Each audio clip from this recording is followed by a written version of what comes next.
Kenelle palaa mustaa?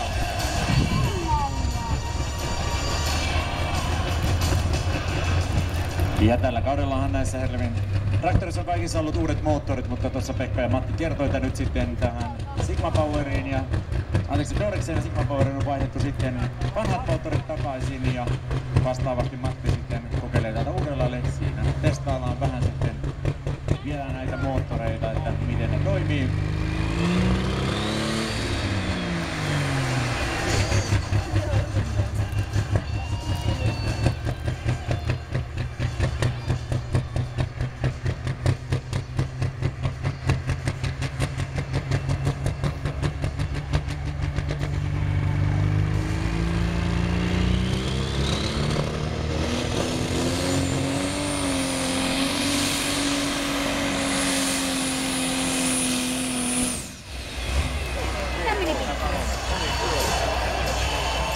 Ja